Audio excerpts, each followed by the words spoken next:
Hi everybody, I wanted to make a quick video in response to Juju's video this morning talking about her internal dialogue and the experience of the self-judgment and the questions and the inquiry that seems to be never ending. And for those of you who have not checked out the Flowology Mindset on the blog or one of the videos on any number of channels, I wanted to talk about the 3 things that I think really helps when we come into a practice like this. Because let's face it, you're picking up a practice with Poi where you are intentionally doing something that can actually cause you harm and where you're self-flagellating, you are beating yourself up. So in an effort to ease the challenges of the challenge of the process of going through, oh, can I do it? Oh, what's wrong with me? Oh, why don't I look like blah, blah, blah? All these things that happened in our internal dialogue. I have 3 invitations for you. The first is to leave your judgment outside the door and instead choose assessment. Assess the efficacy of what you're doing. Did it work? Did I learn anything? Did I have fun? If you can answer yes to one of those things, then you've won. You have won. And even if it's not some imagined idea of what you think you maybe should be based on some imagination of what you saw based on someone else's highlight reel that you're comparing it to, that doesn't mean anything. That's just, if you're making meaning of it, that's just a story in your head. That's not reality.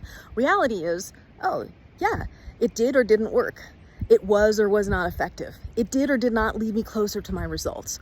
And if you can think in those terms rather than, oh, I'm good or I'm bad, and not make either the good mean anything or the bad mean anything, and just celebrate the experience for being in the experience, I think, and this is just my experience, maybe that's not yours, I think it can be much more fun. And I like having fun in my practice.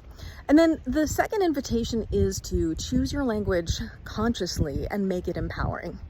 And I know this is a practice and I know it takes effort and I know it's something that you have to retrain yourself. This is one of the reasons why for decades I have been coaching people to use the word yet at the end of the sentence where they say, well, I can't do that. Well, you can't do that yet. I have actually witnessed countless, I mean, really, I cannot count how many times it's happened where someone said, oh, I can't do blah. And then as soon as they said, I can't do blah yet, something opened in their body and they got it.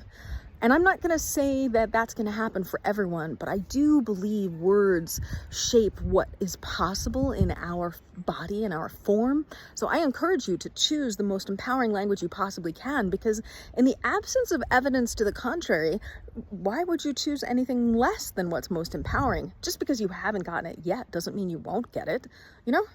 And then the third thing is, it's really easy when you go on social media to look at hundreds, if not thousands, if not tens of thousands of other videos put out by other people that have content where you think, oh, mine is so bleh.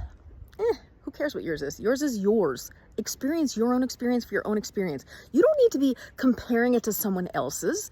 That's their experience. Each of us has our own experience. So I invite you, the third mindset is to compare yourself to yourself over time rather than comparing yourself to someone else, because someone else is on their own journey and they may show you something, but it might have taken them 50 hours to get something that took 2 seconds on video.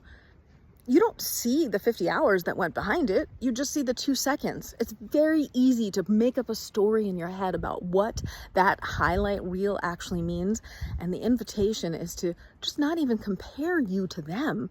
Compare you to a past you. Something that happened, oh, in the past, I couldn't even do this. 3 months ago, I wasn't even spinning Poi.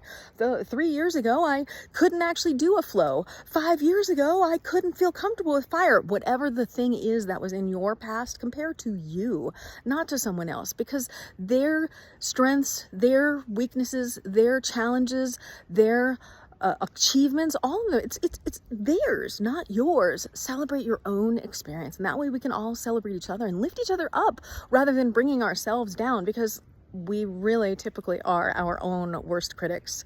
Anyway, I hope this little review of the Flowology Mindset is helpful.